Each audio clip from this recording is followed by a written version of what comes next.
Hello,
good evening. Am I audible to all of you?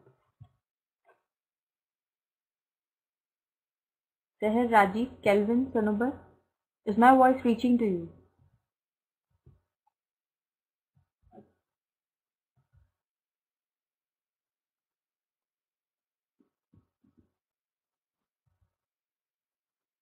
Okay, all right. So today we are going to study about the elasticity of demand. I hope you remember about demand. What is demand? What is its theory? Is that all in your mind? Thank you, Kelvin. Same to you.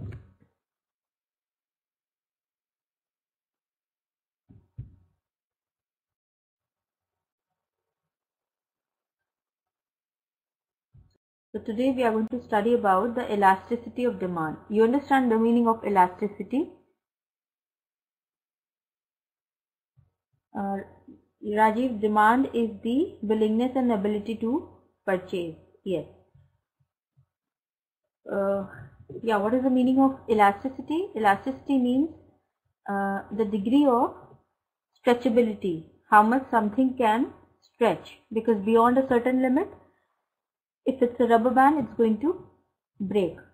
So now we will be studying about the elasticity of demand. So elasticity of demand refers to the change in demand for a product with respect to changes in the various factors.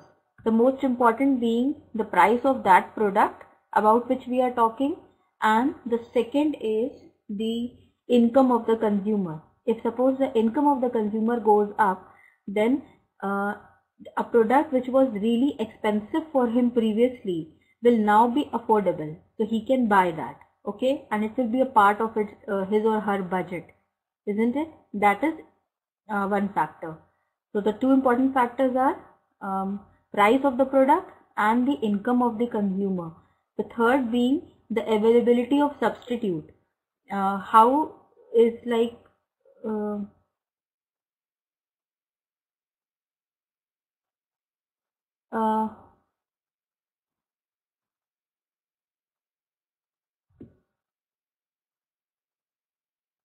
there are many questions put up over here. 1 second. The first is from Muhammad Tariq. Yes, hi Muhammad, welcome to class. Merry Christmas. I'm good. Prabha says, ma'am, you didn't upload all classes in December which you have taken. No, I have uploaded. There are two sets of classes going on simultaneously. One is BBA and the other is MBA. Okay. So if like if I'm using the if I'm taking the same topic in BBA and MBA class on their respective terms, then what happens is that I forward the PPTs only once to the coordinator. Okay. So if she is uploading it over there, then the material is meant also for BBA and for MBA. It is for both the classes. Okay. If like I am, if I am teaching BBA the same topic, I'm going to use the same PPT, same slides, isn't it? So that is the reason. I'll just okay, you can just ask the coordinator, and you know, in some classes there were just some quizzes or some games, so that content is not meant to be uploaded over there. Okay, the main content that has to be uploaded is this only.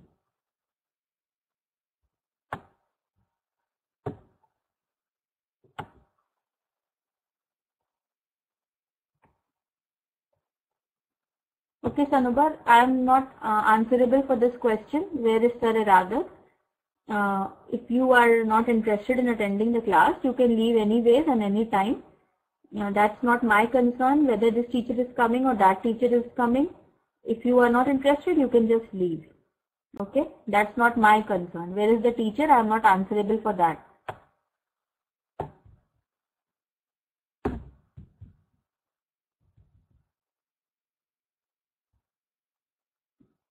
No, I'm not being rude. You always have these type of questions. Previously also I remember once I was taking another teacher's class, so you asked the same question. Where is that teacher? So if you aren't interested, then it's fine. It's fine with me. Absolutely fine. Not a problem. Okay.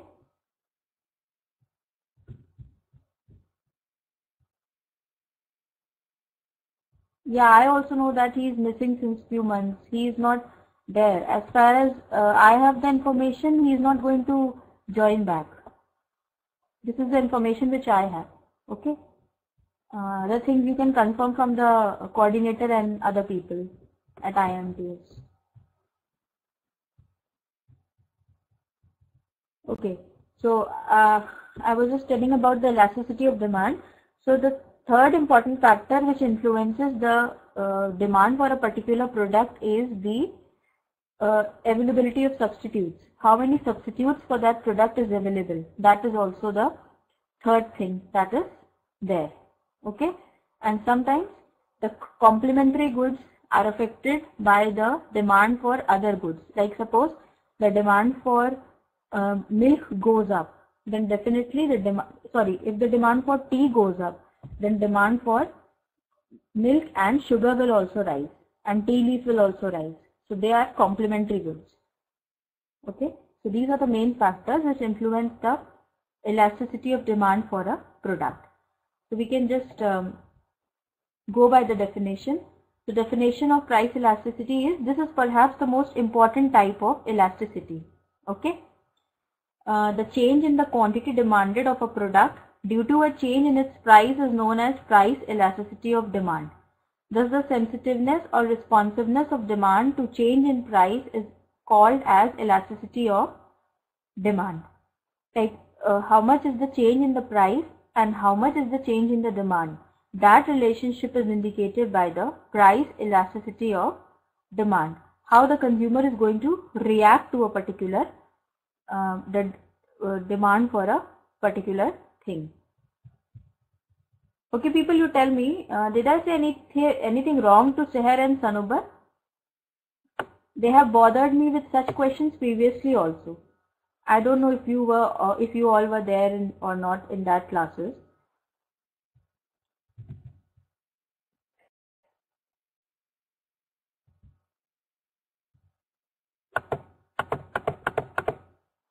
Okay, so these are the different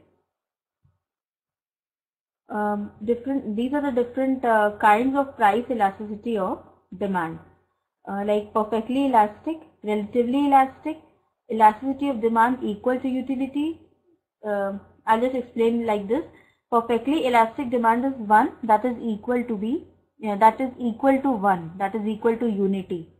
Then relatively elastic demand is a little less than utility, unit is 1, a little less than 1. Then elasticity equal to utility is exactly equal to 1. Relatively inelastic is less than 1. Perfectly inelastic is like it's 0. There is no relationship between the various factors and the demand for that product. Okay.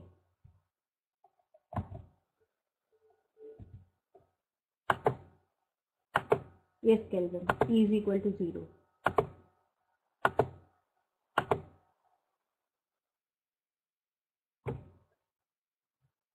So this is the example of a perfectly elastic demand.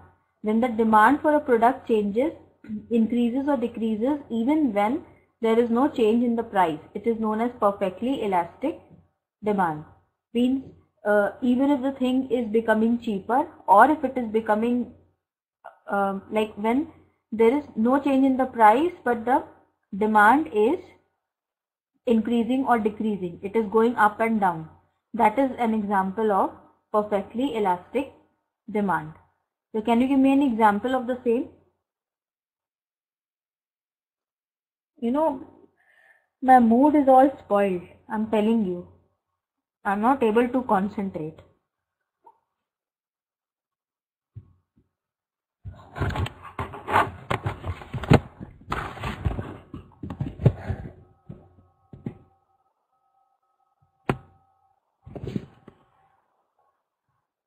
Yes, I'm asking, you have any example for this one? The perfectly elastic demand. When the demand changes, even when there is no change in the price.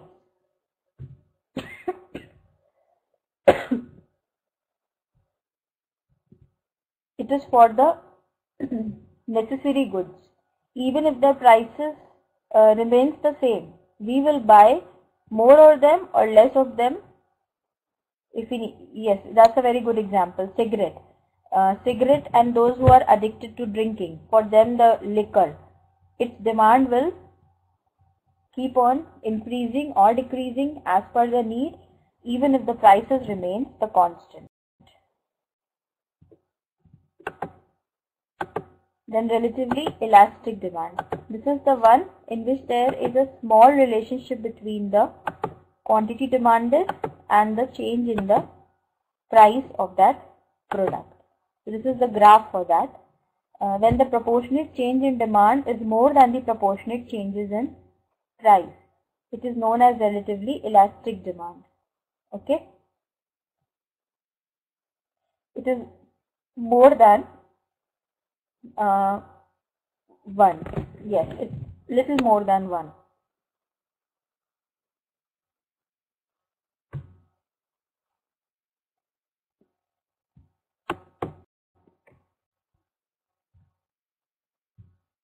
Now the next is elasticity of demand equal to utility. Utility is when it's equal to 1. Means the price and the demand changes in the same proportion. That is the elasticity of demand equal to utility. When the proportionate change in demand is equal to the proportionate changes in price, it is known as unitary elastic demand. Any example of the same? Unitary elastic demand.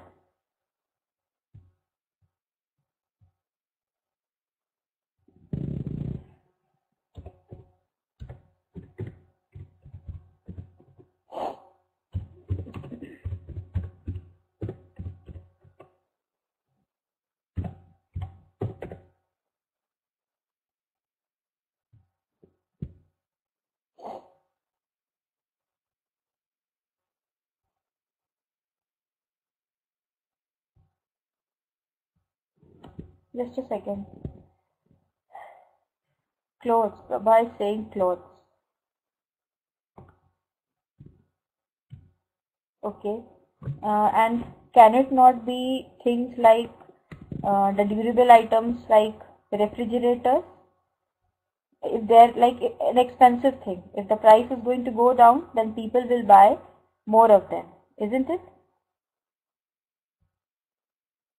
So those things. Then relatively inelastic demand.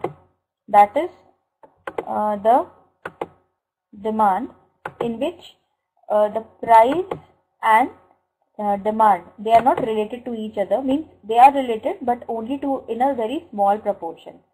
When the proportionate change in demand is less than the proportionate changes in price, it is known as relatively inelastic demand. Means there is a huge change in the price but the commodity demanded is changing in a very small proportion. There's a small percentage change in that. That is an example of relatively inelastic demand.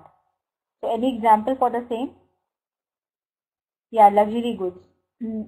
Actually, Rajiv, salt is perfectly inelastic. Okay. Yeah, necessary things, Prabha. That is a good example. Salt is an example of perfectly inelastic demand. It's a demand in which the price may change, but the quantity demanded may remain unchanged. Even if the salt becomes cheaper, we are not going to consume more of it. We are going to take the same amount of it. Then even if it becomes expensive, still we will be eating the same quantity of salt, not less, not more. So that is an example of perfectly inelastic demand. Okay.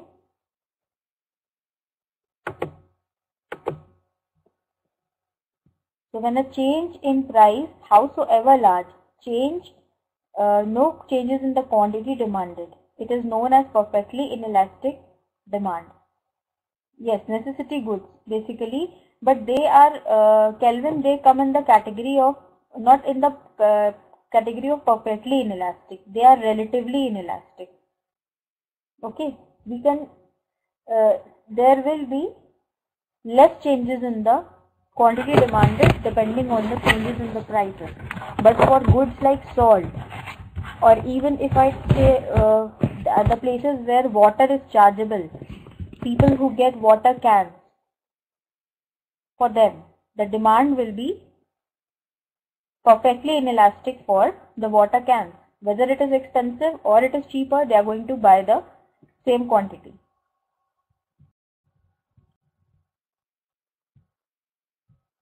So they all can be shown in one diagram.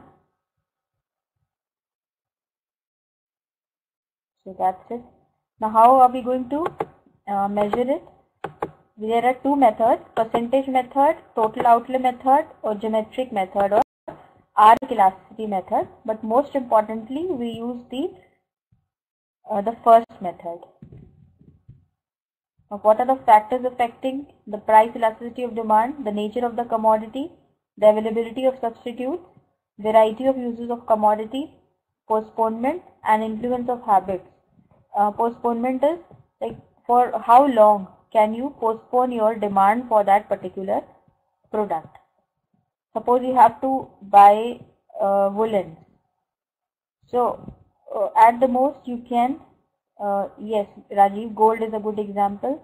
Then if woolen, if like it's the time in, if I talk about this point of time in India, you have to buy it. You cannot postpone it. You have to buy that. So these are the factors.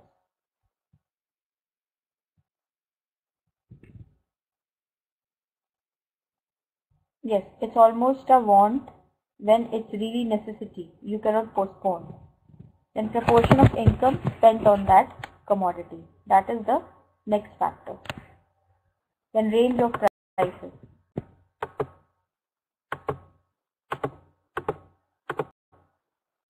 Sorry. Now factors affecting the price elasticity of demand: income groups, elements of time, and pattern of income distribution. So income groups, like what is the, to which we are discussing about which type of customer. They fall in which category of income group. That is important. Then element of time. At one point of time, the commodity, if like we talk about a short term, maybe 3 months. So in the 3 months, the demand for a particular commodity may be inelastic. But if we talk about a whole big picture, like 5 years, then in 5 years, the demand for the same commodity may be changed. It may change from perfectly inelastic to relatively inelastic. So that is, the element of time is also an important consideration. Then pattern of income distribution. Who is like, what is the percentage of distribution of income? Like in India, 20% of the major business houses own the great percentage of GDP of the country. So that all also decides about the influence on demand. If like people who are very well to do, they are the major people who are going to consume that commodity, then in that case the demand for the commodity may be relatively inelastic, because whether the thing becomes expensive or it becomes cheaper, they are going to use it because they have the money to buy it, they have the purchasing power. So that is also important to know.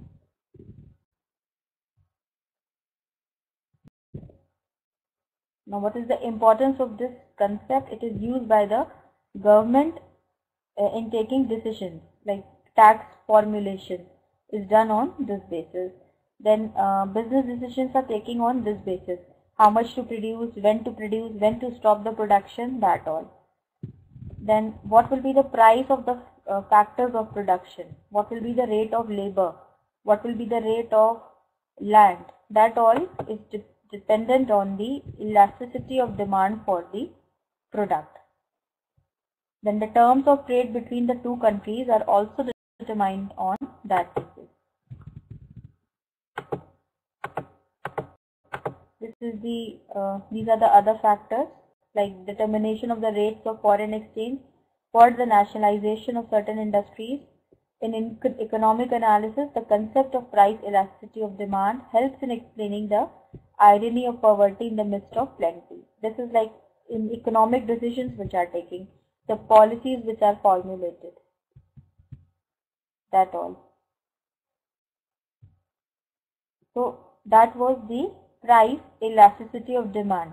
Then the next is the income elasticity of demand. So what is the income elasticity of demand? It can be of three types.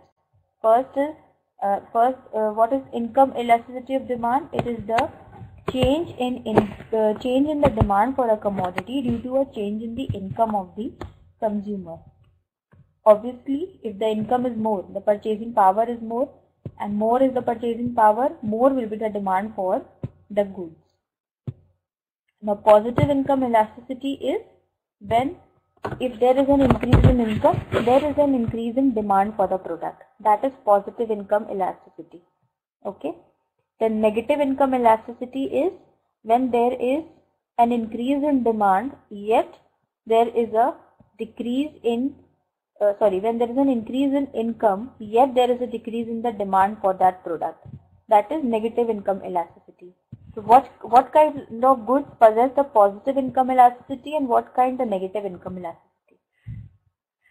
Can you tell me the name, the category of the goods?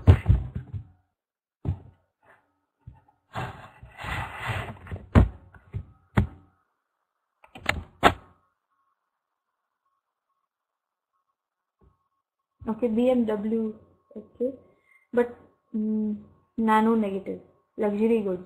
I would say positive income elasticity in the case of normal goods, okay, and negative income elasticity in the case of inferior goods. Alright. Then zero income elasticity is when the elasticity remains unaffected with the change in income.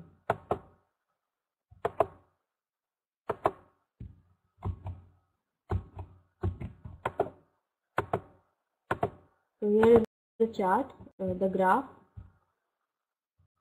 So the income is A, the quantity demanded is B. The income is going up and the quantity demanded is also increasing. So it's a normal good.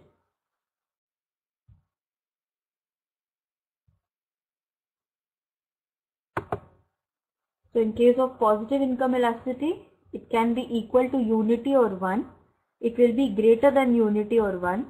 It will be less than unity or 1. For negative income elasticity, it will always be less than 1.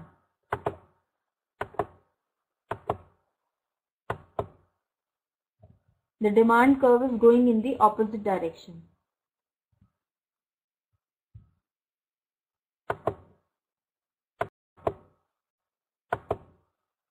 then zero income elasticity is when the elasticity remains unchanged with the change in income. That is zero income elasticity. It is so in the case of necessary goods.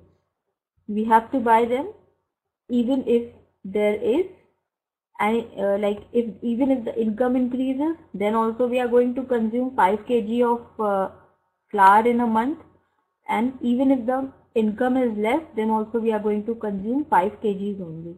So that is something that will remain unaffected with our income.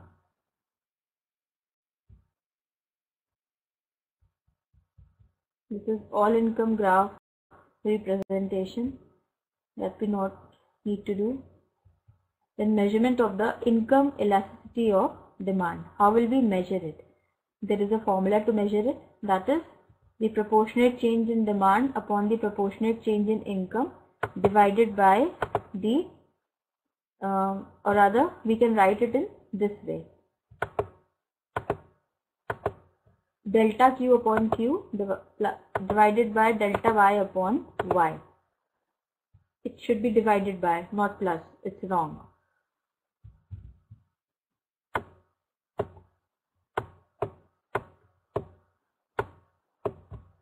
Okay.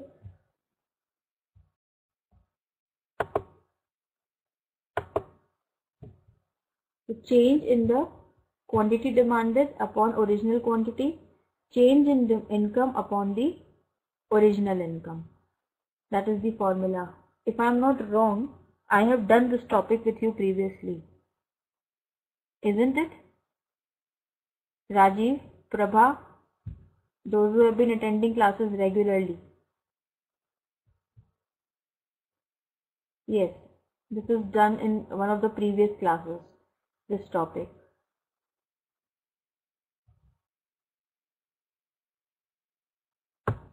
Now what do I do? Should I go to the next topic or continue with the same? In my calendar, this was the topic that has to be covered today, but I remember I have done this topic. But I was thinking I did it in BBA class, but now I'm sure I did with you also. So if you say, I'll switch on to the next topic.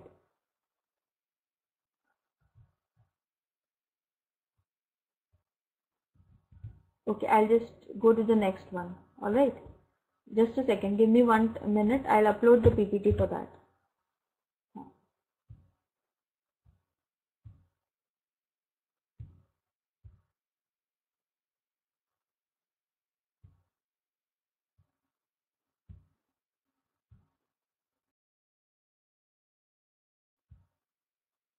In the meantime, we can do this case study.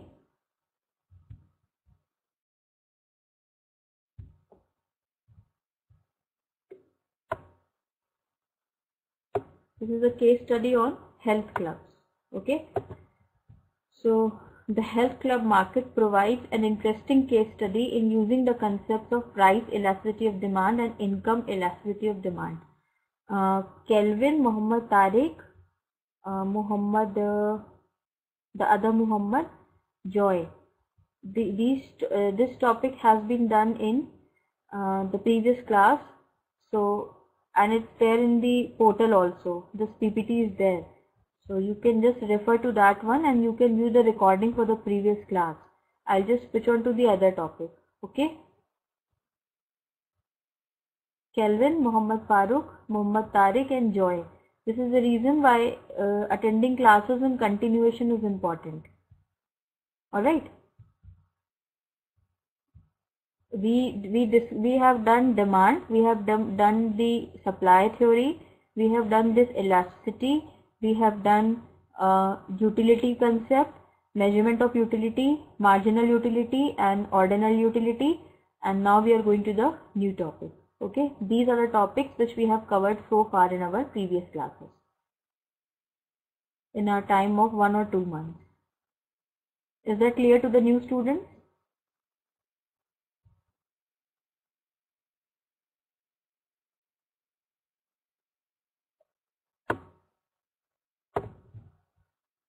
So Price elasticity measures the responsiveness of demand to a change in the own price of a good or service.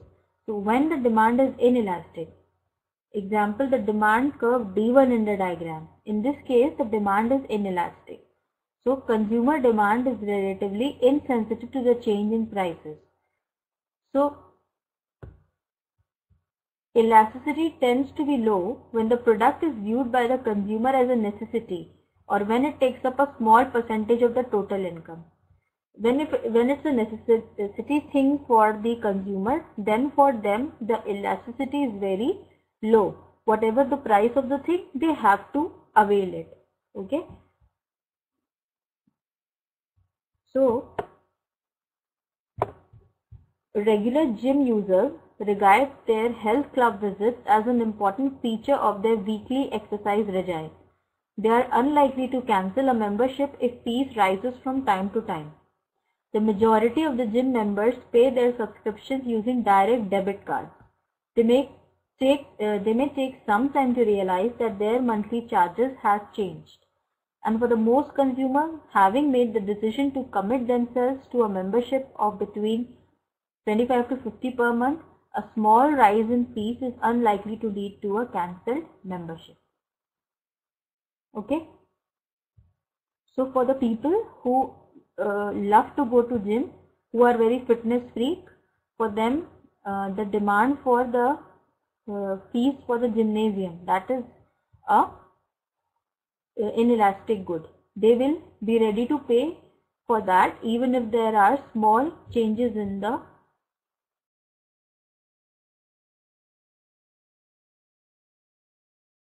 prices from time to time. Okay. So now we are on to the new topic, that is demand forecasting. It's a very simple topic in some regards. So forecasting is predictions. So demand forecasting is very important. It's a thing which helps the companies to decide their future plan of action. So forecasting forms the basis of planning, the future planning. We will plan only if we have some ideas, or we can say some budgets before us. So that is important. So in modern businesses, forecasting is often made on the anticipation of demand. So anticipation of demand implies demand forecasting. So forecasting means expectations about the future course of development. Future is uncertain but not entirely so. So that is important. So demand forecasting is not a speculative exercise into the unknown. It is a reasonable judgment of future probabilities of market events based on scientific background. Demand forecasting is an estimate of the future demand. It cannot be percent precise. Okay? Like, it's not total speculation. We cannot say like we go to the astrologers. They predict our future, isn't it?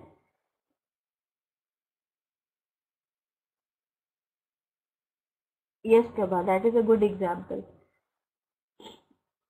So, yeah, I was talking about the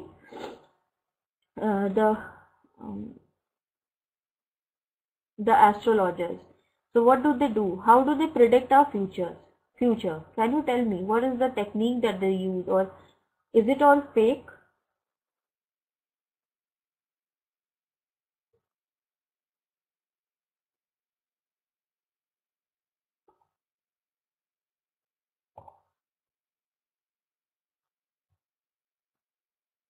Planet observation. So it means they do some kind of calculation, isn't it? Some kind of calculation is involved, and on basis of that calculation they forecast our future. So similarly, demand forecasting is also the same thing. It is not total speculation, it is based on calculations. It is backed by some scientific background, and the theory of probability plays a very important role in this regime of demand forecasting. It cannot be %% precise. That is very obvious. When we are forecasting, we have to give a scope for error of margin for error. Okay. So What are the levels of forecasting? Micro level, it is for the individual business firm. In like what happens when suppose when the winters are about to set in, then the shopkeepers, they make a forecast about the weather. They if it rains heavily, then they expect the winters to be also very good, very deadly. Then in that case, they will really stock up their shop with lots of woolen stuff. So that is at the micro level. Then industry level, it refers to the demand estimate for the product of the industry as a whole. So it relates to the market demand as a whole. Alright, when it's for the whole industry. This is generally by the on the behalf of the a firm, not a firm, on the behalf of an industry. Then macro level is when it is at the national level, when it is the type of when its nature is so that it helps the government in policy formulation. That is the macro level of forecasting.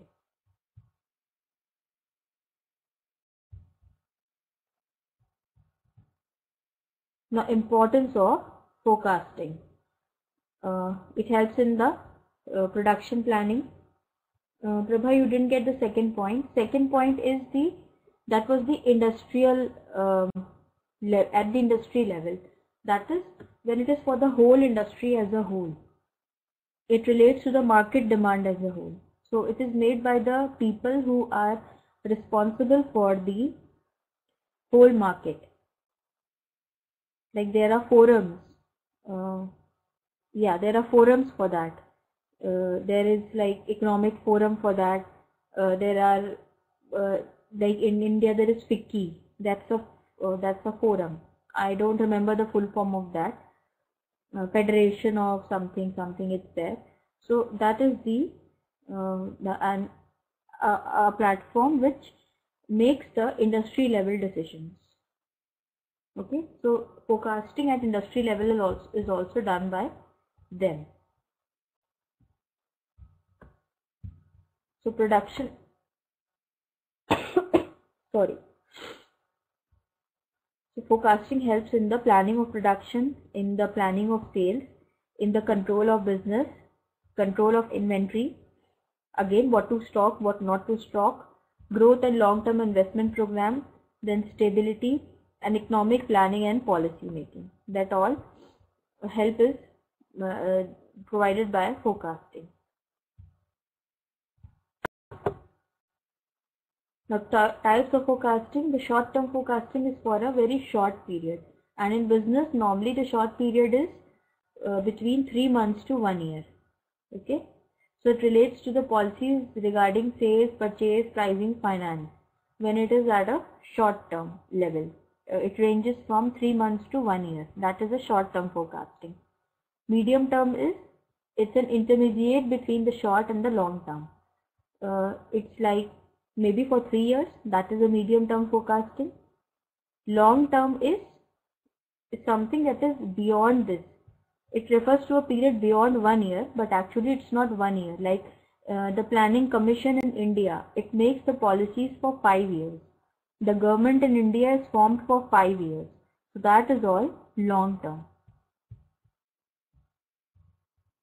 So long term forecasting, the purpose is given here. Planning of a new unit of expansion of the existing unit.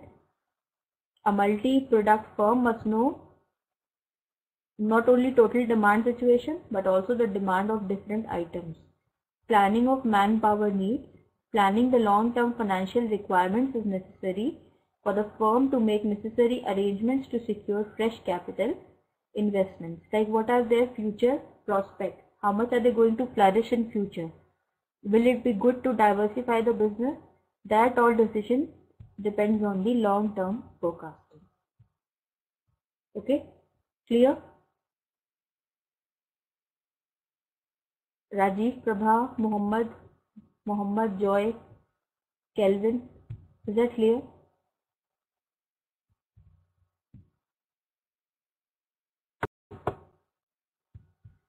So what are the factors involved? First is the time period, levels of forecasting.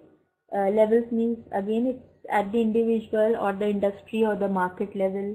or the national level? What is the purpose? Which method is used? What is the nature of the commodity? What is the nature of competition? So that all is really very important and much needed factors which need to be given lots of importance.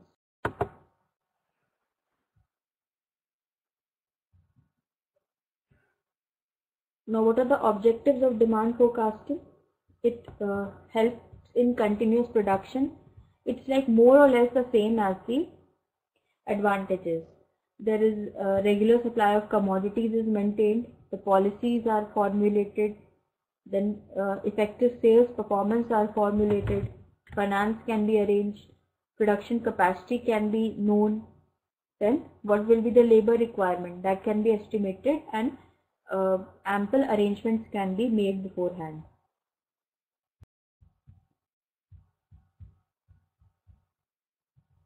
Now, methods of forecasting. What are the methods which we use? There are survey methods and there are statistical methods. We'll be doing some of them and we won't be doing all of them. Okay. So survey methods are those which are based on surveys, public opinion, feedback, and the other type, that is the statistical methods, are those which are based on statistical data. So forecasts are done both for established products and new products. So demand forecasting for the established products can be done in routine manner with information drawn from existing markets and past behavior of sales. Okay. Forecasts for new products are necessarily custom-built jobs that involve more ingenuity and expense. Yes, when we don't have the base, when we don't have the previous data, how can we make a forecast? So, in that case, it is a custom-built job, means for a similar type of a product or in a similar type of situation, what was the result, what was the outcome, that all is assessed under this method of forecasting.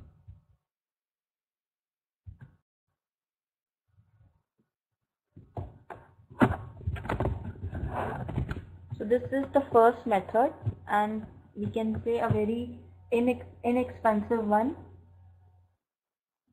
This is the least sophisticated method and most direct method of estimating the sales in the near future. Like what happens is, these days for every election there are exit polls. So what are those exit polls? They are something of these type only.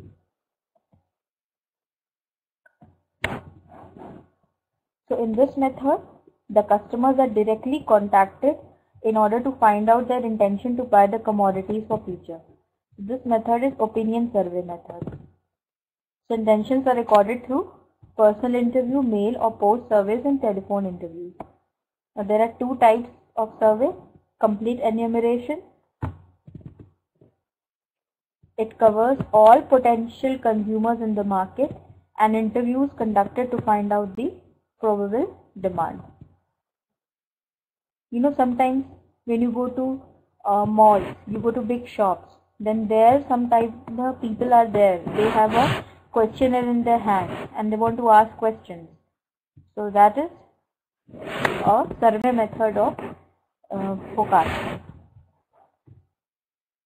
Sample survey is the one in which only few customers are selected from the total potential consumers interviewed, and then the average demand is calculated on the basis of the consumers interviewed. Okay, it's like a not everyone but a few people are asked. Do you think they are reliable?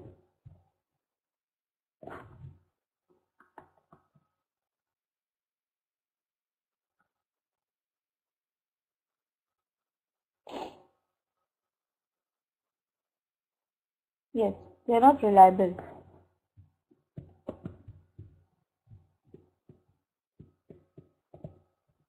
Now, expert opinion. These are the people who are experts in the field of selling goods, like wholesalers and retailers.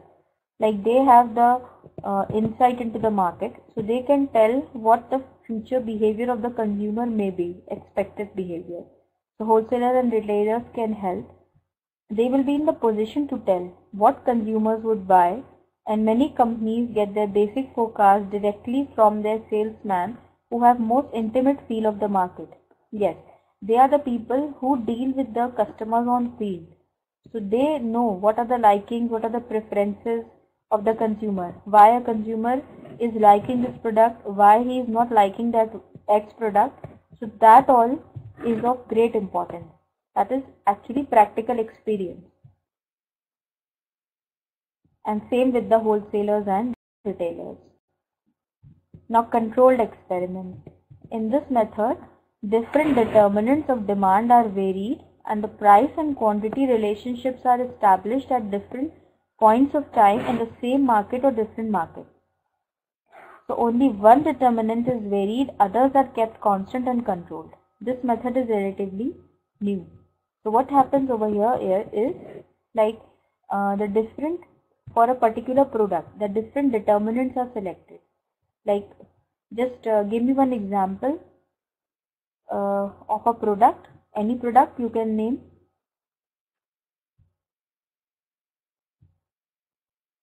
Okay, Prabha, no problem. Yeah, give me an example of a product whose forecasting we have to do. You can name any product.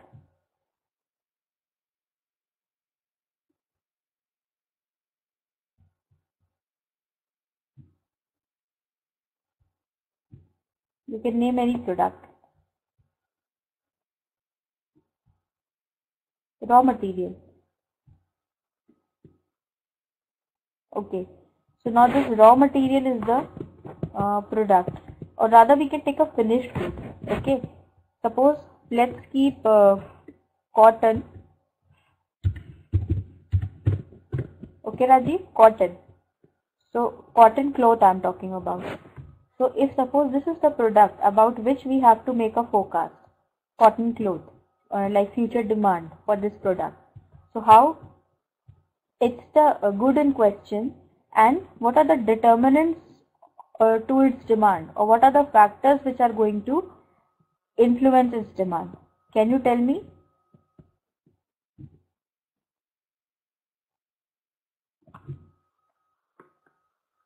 What are the factors which will affect it?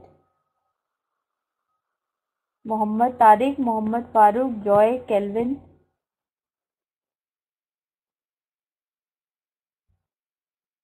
Okay, previous year's sale. And what about other things?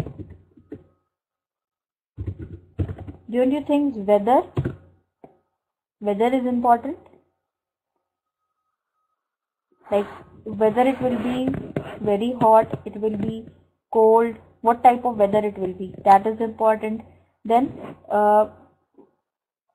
what will be the weather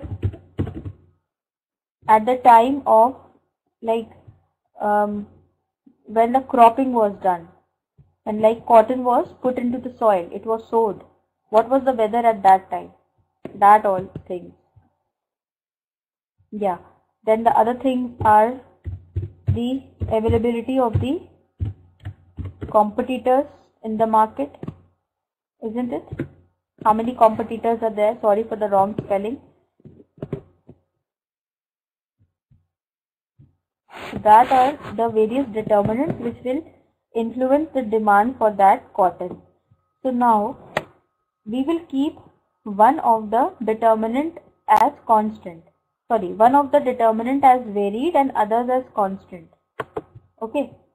So in this case, let us keep weather as the variable factor and other things as constant. So this is called a controlled experiment method, in which the forecasting is done on the basis of controlled experiments, and it's a very new method.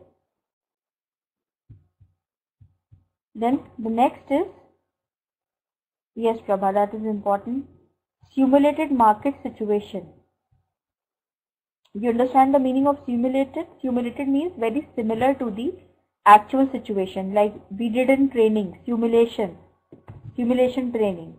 So this is similar to that. In this, an artificial market situation is created and the participants are selected. So these are called consumer clinics. So those participants are given some money and asked to spend the same in artificial departmental stores. So different prices are set up for different group of buyers. The responses to price changes are observed and accordingly necessary decisions about price and proportional efforts are undertaken.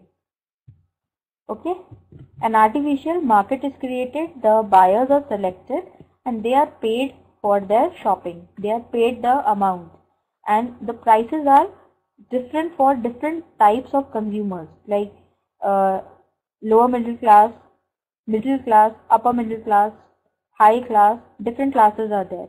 So different prices for the same product. So depending upon their reaction, their behavior, the inferences are drawn and the results are noted down. Alright, this is the next method, simulated market situation. Then statistical methods are there. Those were all survey methods. Okay. Now comes the statistical method. So in this, the demand forecasting uses the statistical methods to predict the future demand. And this method is useful for long run forecasting for the existing products. So there are several ways of using the statistical or mathematical data. They are these. These are the different methods. You might have done some of them. Have you done this time series and regression method in statistics?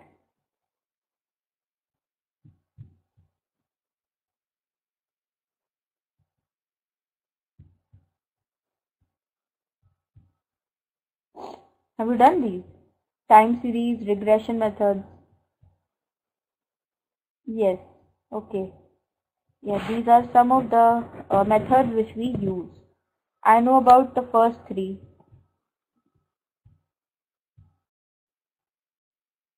So this is the trend projection method. It is based on analysis of the past field. And the firm which has existence for quite long time will have accumulated considerable data regarding the sales for a number of years. So the data is arranged chronologically with intervals of time and that is called a time series. So there are different types of like components in it: secular trends, seasonal variations, cyclical, random. That is all something technical.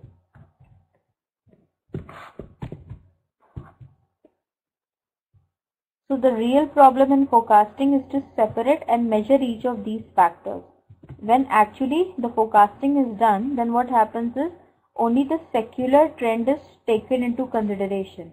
The seasonal, cyclical and random factors are done away with. Okay. Then this the trend in the time series is estimated by using these methods. Least square method, freehand method, moving average method, method of semi-averages. These are all formula-based methods. Then once the data is in our hand, one of these methods is used to estimate the changes in the time series. Then trend projection is there. It is also the same thing, means on the basis of the past data, future predictions are made. So these methods cannot be used for a new product. For a new product, normally survey is the best method.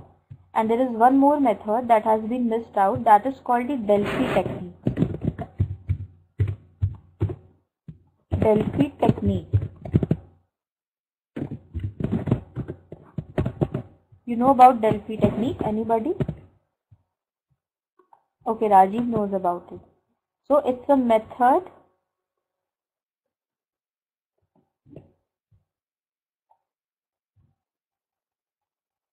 yes, it's like sending questionnaire, but questionnaire is sent to whom, Rajiv? It is sent to experts. Okay. There we can say there is a committee which is going to decide, and there the committee consists of experts in their field. Those experts will be answering the questions, and based on those data, inferences will be drawn and results will be calculated, forecasts will be made. That is a Delphi technique method. Okay. So this is trend projection method. The trend refers to the long-term persistent movement of data in one direction, upward or downward. Now there are two important methods for trend projection. Method of moving averages or least square method. Again, a similar type of a thing. Okay. So this is again statistical. Then least square method.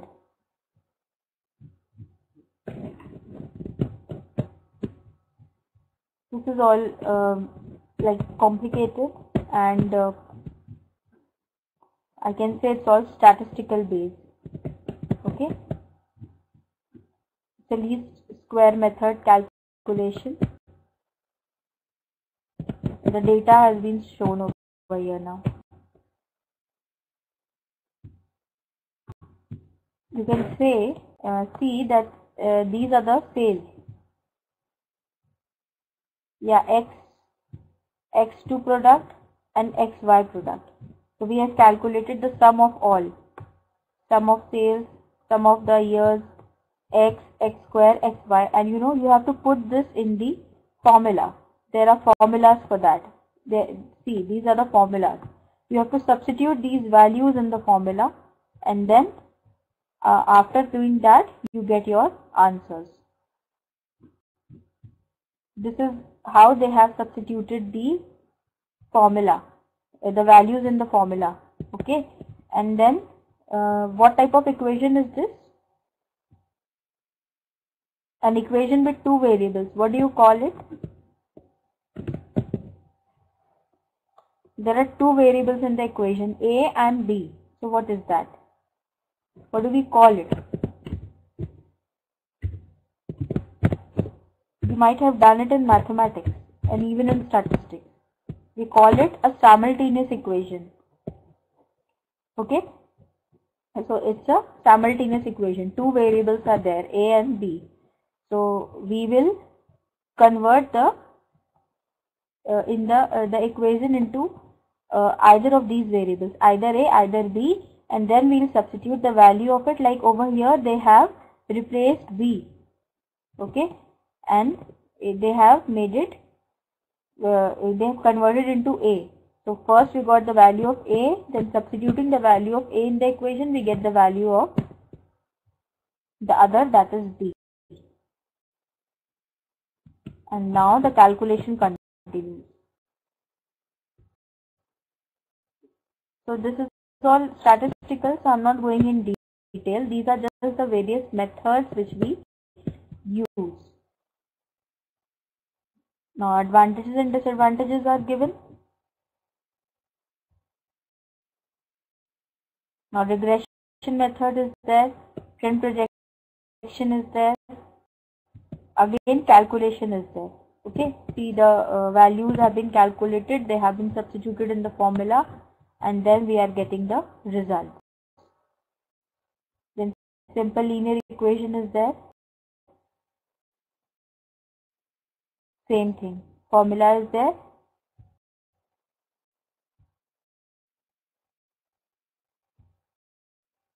Now if it's a new product, then what are we going to do?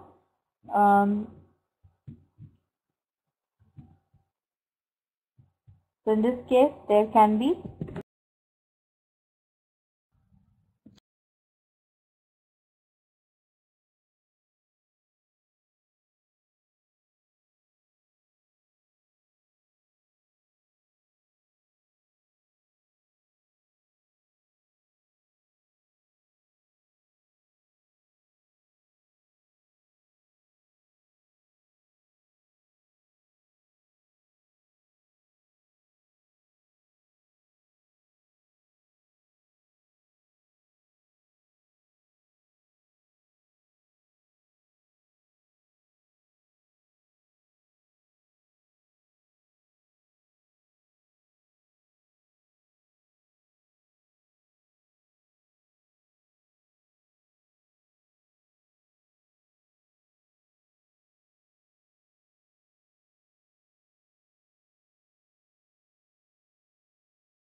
approach is there. Normally, like, we go for survey method only, opinion polling and all, sales experience. Alright. Now, what are the difficulties in forecasting? Changes in the size and characteristics. Yeah, sure, Prabha. I'll post it there. Definitely, I'll be sending it to the coordinator and she'll be uploading it. Alright. Okay, everyone. Thanks for your time. Thanks for really for your time. I'm really very sorry for what happened. I just got very irritated at that question. You know, this was not the first time that this happened. She asked me a similar question. Once I was taking Professor Vashish's class. She asked the same question. Then I was taking Garima ma'am's class one day. She asked the same question, and this was the third time. So I felt really irritated, I'm telling you. So I just lost my temper at her. I shouldn't have done that, but really, it just really bugged me off. I'm sorry for that, and please, thanks for your time. Please fill the feedback. Yeah, definitely, I have no hard feelings. Kelvin, no hard feelings. You all are children. You all are students. No hard feelings. She asked out of curiosity, I guess. But I really don't have any answer to this. But I have this information that the teacher has left. Yeah, this is the information which I have. Iradat is no longer taking the classes. That is that's the information with me. Okay. So thanks for your time, and please fill the feedback form. Enjoy the last weekend of this year. Yes, she's in the spirit of Christmas. She's very excited. Yeah, bye. Good night, everybody. I just went off the track. You know, I was not able to focus on the class fully because of this. I'm telling you the fact. Okay. Bye then. See you in the next class. Bye, everybody. Thanks for your time. Have a great weekend. Enjoy yourselves. Bye.